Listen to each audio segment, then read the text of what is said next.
We're at the London Excel, meeting with the brands changing the world. This time we're here with the Great British Business Show. Let's go inside and find out some of the insights and innovations within the SME industry.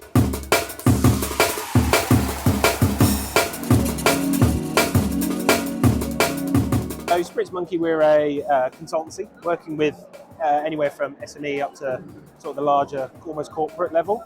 We're a consultancy who help implement frameworks like ISO 27001 and SOC 2 for compliance reasons, information security, or cybersecurity reasons. And if we look at some of the major challenges that your customers facing, specifically within the SME market, why are your customers coming to you? So the biggest one we always get is it's customer-led. So from their end, they're on someone's supply chain. They've had a request to say, if you're going to work with us, you need to have this level of compliance. What's your plans around this? What's your policies on that? And a lot of the time, those certifications, those compliances will answer those questions. And if we look ahead, perhaps to next year, 2025, what are some of the main trends, predictions that you've got for within the industry? More of this stuff's going to be required. Right. Whether it's through just government tender or bigger corporates just paying more attention to who they've got on their supply chain. Yeah. A lot more of these certifications, a lot more of these compliances, especially with the cyber threats as they are going to become more of a compliance need than a compliance nice to have. Yeah.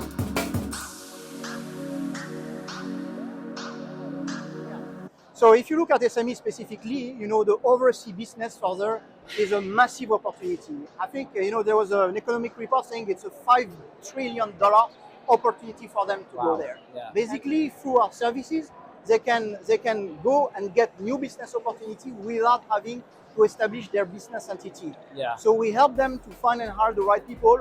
We manage everything from them, so we cut them for the burden of the administrative tax payroll declaration, so they can really focus on their business opportunity. Yeah. So this is where we enter in the game and we help them, because we open the door of international expansion at no cost and at no risk to all those businesses. I think a lot of these companies, especially SME companies, they don't want to invest in an IT manager. Yeah. If they've got 10 users, they're not going to be paying 35, 40 grand for an IT manager. Yeah. We offer Smart IT Solutions as a solution provider. So we offer you, for want of a better word, an end-to-end solution.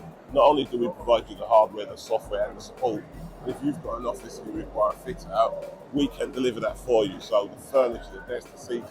And I've been quite fortunate that clients have said to me, Steve, can you do the furniture? And at the end of the day, they'd rather do with one company. Yeah. So we offer them our outsourced managed solution, which is a fraction of the cost. Now that could be anywhere from sort of £5,000 to £6,000 a year. So we're their IT department, but we're outsourced for them. Why you decided to exhibit this year? Is it your first year exhibiting? This is my third year now exhibiting, and I have to be honest with you, exhibiting at this business show at Excel has been absolutely fantastic. You get a number of small, medium-sized businesses that come to these events looking for advice, looking to start their own businesses, but more importantly, 50 to 20,000 people are coming through the door. It's a good footfall. You're not going to get that in your own business. Yeah. So why not take the opportunity? It's not a very expensive cost. Just to come here, exhibit, talk to people. People will be coming up to you and asking you about your business. I think it's well worth the investment and an opportunity to generate some new clients.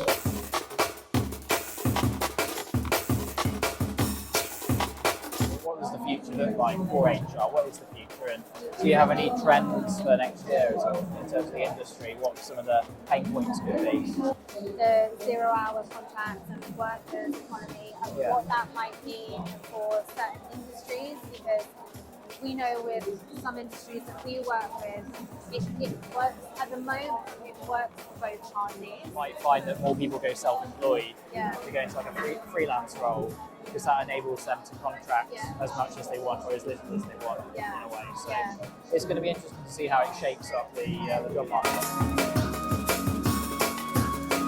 Yeah, well, I've been in the industry since I was 12. I've had a pizza a day for 30 odd years. Wow.